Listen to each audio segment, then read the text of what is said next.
옆 사람과 인사하시겠어요? 오늘도 은혜 받으시기 바랍니다.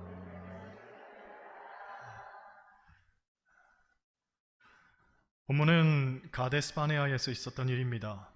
이스라엘 역사에 있어서 가장 큰 분기점이 되었던 사건입니다. 배경은 이렇습니다. 이스라엘 백성들이 애굽에서 나와 가데스 바네아까지 왔습니다.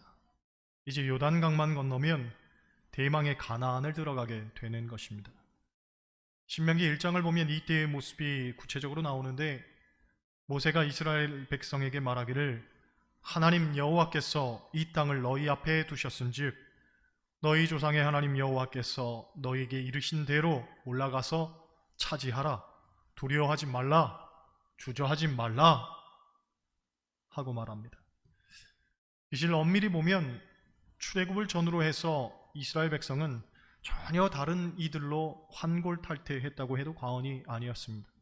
왜냐하면 출애굽하기 전에 이스라엘 백성들은 하나님에 대해서 거의 알지 못했습니다. 물론 선조들을 통해서 전해들은 이야기는 있었겠지만 자신들이 직접적으로 경험한 일은 전무했습니다. 때문에 모세가 이스라엘 백성들에게 처음 나아갈 때의 고민은 하나님이 나를 보내셨다고 할 때에 그들이 도대체 하나님이 누구냐라고 물어온다면 내가 어떻게 대답할 것인가 하는 일이었습니다. 그만큼 이스라엘 백성들은 하나님을 몰랐습니다. 그런데 그랬던 이스라엘 백성들이 출애굽의 과정을 통해서 하나님에 대해서 확실히 알게 된 겁니다. 하나님이 애굽에 내리신 10가지 재앙, 그러나 그 재앙에서부터 항상 이스라엘 백성들은 건져주셨습니다. 또 앞에는 홍해가 맞고 뒤에는 바로의 군대가 쫓아오는 그야말로 사면초가의 상황 가운데 내몰릴 때에도 바다를 갈라서 그 속에서 길을 내셨습니다. 광야에서도 아무것도 없는 그곳에 만나와 메추라기를 보내주셔서 그들로 하여금 먹게 하셨고, 낮에는 구름 기둥으로 밤에는 불 기둥으로 안전하게 인도하셨습니다. 만약 이 가운데 하나라도 우리가 체험할 수 있다면 우리의 믿음은 정말 상상할 수 없을 만큼 놀라운 진보를 이룰 수 있지 않을까, 그런 생각을 해봅니다. 요컨대 이스라엘 백성들은 하나님이 어떤 분이신가를 분명히 목도했고 하나님 역사에 대한 경험을 상당히 축적했으며, 그래서 누구보다도 하나님에 대한 확실한 고백을 가질 수가 있게 되었다는 거죠. 그러니 이러한 관점에서 보면 하나님께서 가라고 말씀하실 때에 네, 하나님 가겠습니다 하고 즉시로 순종하며 반응하는 것이 너무나 당연한 듯 보였습니다.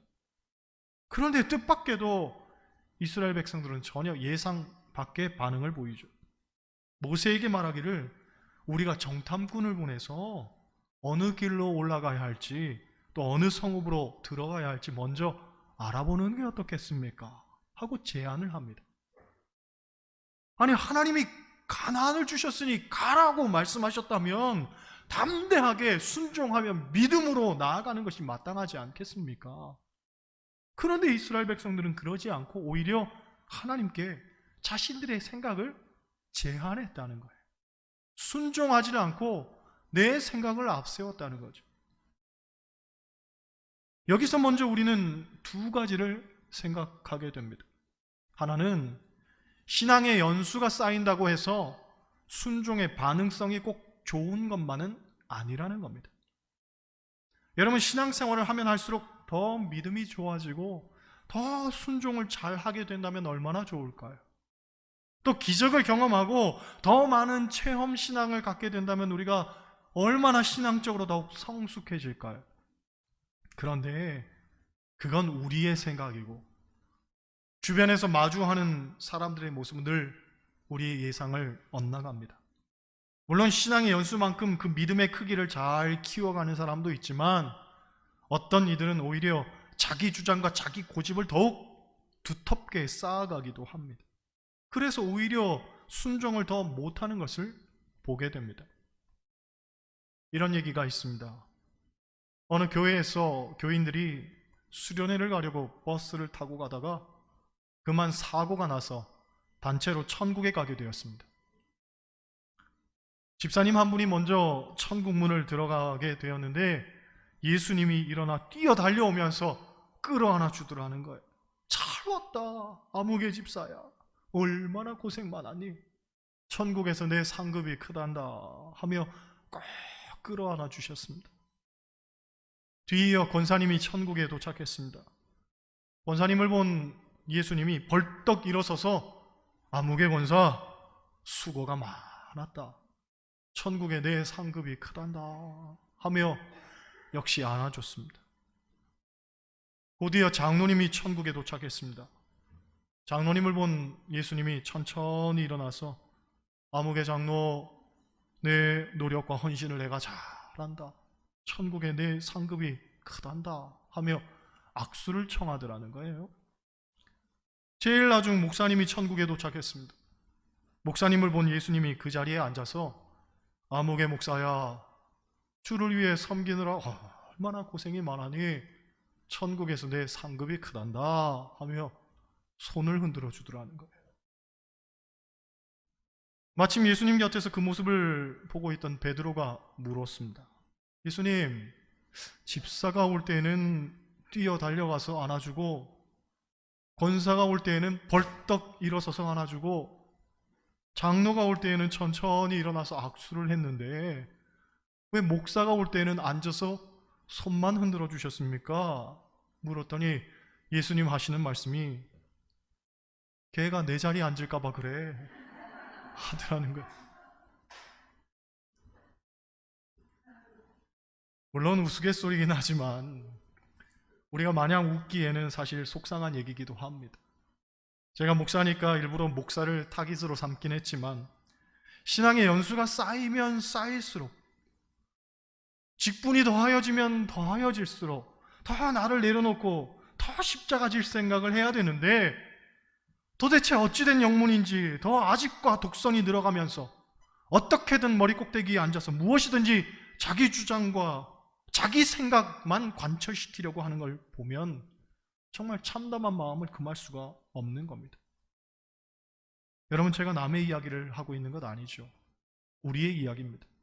나는 신앙생활 잘 하고 있다고 생각하는 바로 그 사람의 이야기입니다. 지금 나의 모습을 삼가 하나님 앞에 진중하게 돌아보아야 합니다. 왜 즉각적으로 순종하지를 못하는지, 왜 자꾸만 우리의 아집을 켜켜이 쌓아가고만 있는지 깨달아야 하는 겁니다. 그런데 더욱 문제인 건 이스라엘 백성들이 자기들의 의견을 제안했다는 거죠. 곧 하나님께 순종하지 않은 것도 문제인데 자기 생각까지 내세우더라는 거예요. 물론 그 생각이 더 현실적일 수도 있었습니다. 어찌 보면 더 합리적인 판단일지도 모릅니다. 그래서 신명기 1장 23절을 보면 모세도 그 말을 좋게 여겼다고 합니다. 무턱대고 올라가는 것보다는 신중에 신중을 기하는 게 낫지 않겠나 하는 것이 판단이었습니다.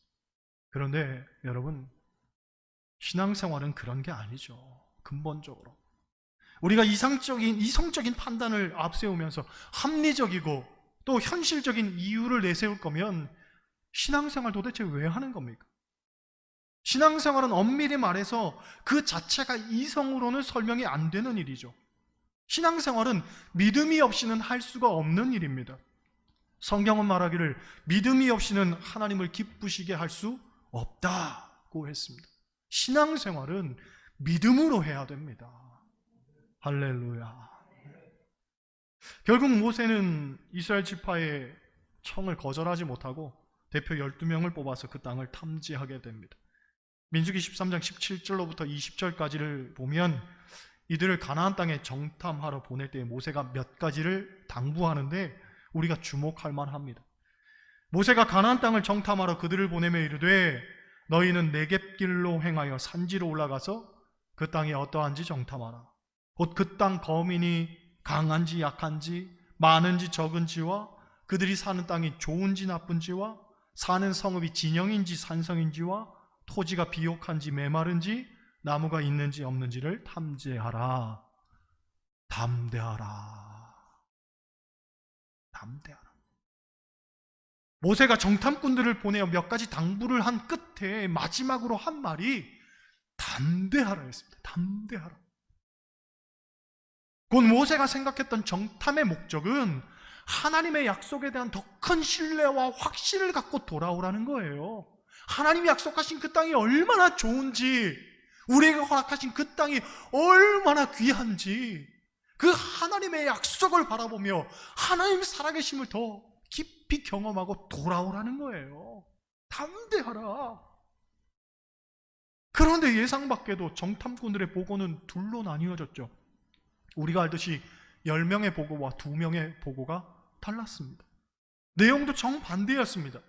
같은 시간에 같은 장소를 다녀와서 같은 대상을 보고서 한 보고인데도 결과는 정반대였습니다. 갈렙과 여호수아는 우리가 곧 올라가서 그 땅을 취하자 능히 이기리라 하는 것이었고, 나머지 10명의 보고는 그 백성을 우리가 이길 수 없다, 그들은 우리보다 강하다, 그러므로 들어가서는 안 된다라는 것이었습니다. 이 두 가지 의견 중에 최종적으로 어떤 의견이 받아들여지냐면 10명의 보고가 받아들여집니다. 왜냐? 대개 사람들은 긍정적인 말보다는 부정적인 말에 영향을 더 많이 받기 때문입니다. 이스라엘 백성들도 결국 부정적인 말에 영향을 받아서 가나안 땅을 포기하게 되고, 결국 그들은 40년의 세월이 지난 후에야 가나안에 들어가게 되는데, 이 부정적 결정에 참여한 사람들은 모두 광야에서 죽게 됩니다. 얼마나 안타까운 일입니까? 여러분, 신앙생활을 한마디로 정의하라고 한다면 신앙생활은 긍정하는 일이다, 이렇게 말할 수 있습니다. 그렇다면 무엇을 긍정하느냐? 기본적으로 두 가지를 말할 수 있습니다. 첫째로, 하나님이 긍정하신 나를 내가 긍정하는 겁니다. 그러니까 나라는 존재에 대한 긍정인 거죠. 예수님의 별명 가운데 하나가 세리와 창기의 친구입니다. 당시 이스라엘 사람들이 가장 멸시천대했던 대상이 세리와 창기들이었습니다. 그런데 예수님은 그들의 친구가 되어주심으로 말미암아 버려져야 할 사람은 없다, 하나님은 모든 사람이 구원받기를 원하신다, 이 단순한 명제를 우리에게 보여주셨습니다. 그러므로 여러분, 사람은 그 존재만으로도 귀한 줄 믿습니다. 우리는 독생자 예수 그리스도의 핏값으로 살 만큼의 가치가 있는 사람들입니다. 그러므로 어떤 인생이든지 다 귀한 거죠. 비록 그가 어떤 모습, 어떤 과정을 거쳐왔는지 모르지만 하나님 안에서 소중하지 않은 인생은 없는 거예요.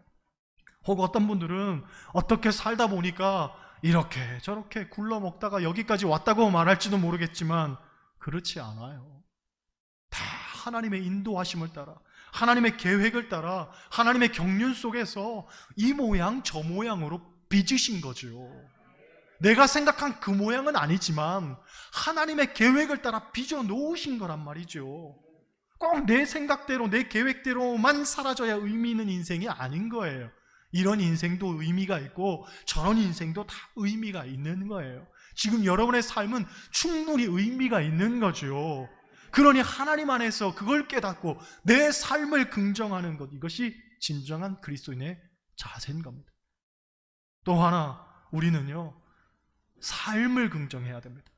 내가 나를 긍정한다는 건 존재를 긍정하는 것이라면 삶을 긍정한다는 건 목적을 긍정하는 거죠. 여러분, 우리가 하나님 안에 있으면 무엇이든지 가하고 능한 줄 믿습니다. 물론 그것이 지금 내가 하고 있는 일이든지 혹은 내 삶의 미래든지 혹은 구원의 문제든지 간에 하나님 안에 있는 이들에게 필요한 건 절대 확신, 절대 낙관이란 말이죠. 이스라엘 백성들에게 가장 필요했던 것이 있다면 바로 이것이었습니다. 하나님 안에서는 무엇이든 가하다. 실제 그들이 겪어왔던 출애굽의 과정 속에서 하나님은 끊임없이 이것을 이스라엘 백성들에게 보여주셨습니다. 내 힘으로 사는 게 아니라 하나님 능력으로 사는 거란 말이죠. 내 힘으로 이 어려운 난국을 타게 가는 게 아니라 하나님의 능력으로 이것을 돌파해 오는 거예요. 이 경험들 속에서 하나님에 대한 믿음이 더욱 굳세어지고, 그래서 종국에는 그것이 즉각적 순종으로 연결되었어야 했는데 안타깝게도 이스라엘 백성들은 그러질 못하고 늘 원망과 불안과 두려움과 불확실 속에서 벌벌 떨며 살았던 겁니다. 그런데 우리라고 다르냐? 전도폭발 훈련의 가장 첫 번째 질문이 오늘 밤 죽으면 천국에 갈 것을 확신하십니까? 라는 겁니다. 소위 존재의 불확실 속에서 목적에 대한 두려움을 한번 점검해보는 질문입니다. 그런데 많은 이들이 그 질문에 대답을 잘 못합니다. 심지어 그리스도인들 가운데서도 또 신앙생활 오래 하신 분들 가운데서도 이 질문에 대답하지 못하는 분이 부지기수입니다. 예전에 어떤 장로님이 저에게 이런 말을 합니다. 목사님, 제가 나중에 죽으면 천국에 갈지 안 갈지는 모르겠지만 천국에 갈 수 있도록 기도 부탁드립니다 하는 거죠. 제가 깜짝 놀랐습니다. 평생을 믿음 가운데 살아오신 장로님이 구원의 확신이 없을 뿐더러 천국을 내 믿음 가지고 가는 걸 몰라가지고 저보고 천국 갈 수 있도록 기도 부탁한다고 이야기하니까 이게 무슨 궤변입니까? 성경은 오늘 믿으면 오늘 구원받는 것을 말합니다. 누구든지 예수 그리스도를 믿기만 하면 구원받습니다. 이 분명한 사실 앞에 여러분의 믿음이 흔들리지 않기를 원합니다. 구원의 확신을 갖고 사시길 바랍니다. 할렐루야. 본문에 나오는 부정적인 보고들의 내용을 보면 물론 그것이 객관적인 판단일 수도 있겠다는 생각이 듭니다. 하지만 애굽에서 벌어진 기적들, 그리고 애굽에서부터 나와서 광야에서 일어난 놀라운 하나님의 역사들, 하나님의 손길들, 그것들을 비교해 보면 객관적 사실은 전혀 중요하지 않다. 그저 바람에 흩날려가는 먼지와도 같다는 것을 우리가 알 수가 있습니다. 결국 하나님 안에 있는 사람에게 있어서는 사실이 중요한 게 아니라 믿음이 중요한 거죠. 우리는 사실로 사는 이들이 아니라 믿음으로 사는 이들이란 말이죠. 그러니 이스라엘 백성들에게는 사실만 보였지 믿음이 없었던 거예요. 하나님에 대한 믿음이 없었단 말이죠. 여러분, 늘 그렇습니다. 부정적 생각의 이면에는 언제나 불신앙이 자리하고 있습니다. 가나안은 하나님이 주시겠다고 약속하신 땅입니다. 하나님에 대한 신뢰와 믿음이 있었다면 능치 못함이 없음을 고백하며 나아갔을 겁니다. 그런데 믿음이 없으니 그들의 눈에는 안 되는 것만 보였던 거죠. 그렇습니다. 우리도 부정적 생각을 떨쳐내야 됩니다. 긍정적인 생각을 가져야 됩니다. 긍정을 말하고, 되는 것을 말하고, 가능성을 말하고, 소망의 말을 말하고. 왜? 우리는 하나님을 믿으니까. 하나님을 믿는 사람이 어찌 부정적이 될 수 있겠습니까? 신앙생활 하면 할수록 자기 계산법이 생기고 자기 판단에 익숙해져 가는 이들이 있는데 아닙니다. 믿음으로 시작한 이 신앙생활 끝까지 믿음으로, 믿음의 계산법으로 그렇게 살아야 되지 않겠습니까? 교회는 믿음으로 순종하는 곳입니다. 왜 믿음을 버리고 내 생각에는 이런 말에 자꾸 익숙해져 간단 말입니까? 33절 한번 보겠습니다. 33절 같이 읽습니다. 거기서 네피림 후손인 아낙 자손의 거인들을 보았나니 우리는 스스로 보기에도 메뚜기 같으니 그들이 보기에도 그와 같았을 것이니라. 할렐루야. 부정적 생각은 항상 열등감으로 나타납니다. 앞서서 제가 존재에 대한 긍정을 말했는데 이 열등감의 가장 큰 원인은 비교죠. 비교. 자꾸 비교해보면서 나란 존재를 쓸모없는 존재로, 무가치한 존재로 그렇게 생각하는 거예요. 여러분, 왜 그렇게 생각합니까? 하나님께서 우리를 만드실 때에는 각각의 특성대로 각각 다르게 창조하셨습니다. 다르다는 건 부족하다는 게 아니죠. 열등하다는 게 아니에요. 눈이 큰 사람이 있으면 눈이 작은 사람도 있습니다. 작다는 게 못난 게 아닙니다. 코가 오똑한 사람이 있으면 코가 낮은 사람도 있습니다. 사실 코는 숨쉬기 위한 것이지 보여주기 위한 것 아닙니다. 키가 큰 사람이 있으면 키가 작은 사람도 있습니다. 이건 다른 것이지 모자른 것 아닙니다. 모자라다고 생각하는 건 하나님의 섭리를 부정하는 거죠. 성형수술을 하는 이유가 뭡니까? 예뻐지려고? 아닙니다. 불만족 때문입니다. 나를 긍정하지 못하고 자꾸 불만이 생기니까 성형수술을 하는 겁니다. 그러니 얼굴을 뜯어 고치는 것보다 더 시급한 건 마음을 뜯어 고치는 것이고 생각을 뜯어 고치는 거예요. 가끔 저도 머리를 좀 심을까 하는 생각이 들 때가 있지만 이게 바로 불신앙인 거죠. 있는 모습 그대로 시원하게 살면 되는 거예요. 그렇죠? 여러분, 하나님은 우리를 열등하게 만들지 않으셨습니다. 베드로전서 2장 9절을 보면 이런 말씀이 있습니다. 오직 너희는 택하신 족속이요 왕같은 제사장들이요 거룩한 나라요 그의 소유된 백성이니 이는 너희를 어두운 데서 불러내어 그의 기이한 빛에 들어가게 하신 자의 아름다운 덕을 선전하게 하려 하심이라. 할렐루야. 그래도 우리는 그리스도인으로서 자존감을 갖고 당당하게 살아야 된다는 거죠. 하나님께서 구별하신 사람이고 하나님께서 택하신 사람이고 하나님께서 소유하신 사람이고 하나님 백성들이라는 거예요. 왜 스스로 움츠러들어서 산단 말입니까?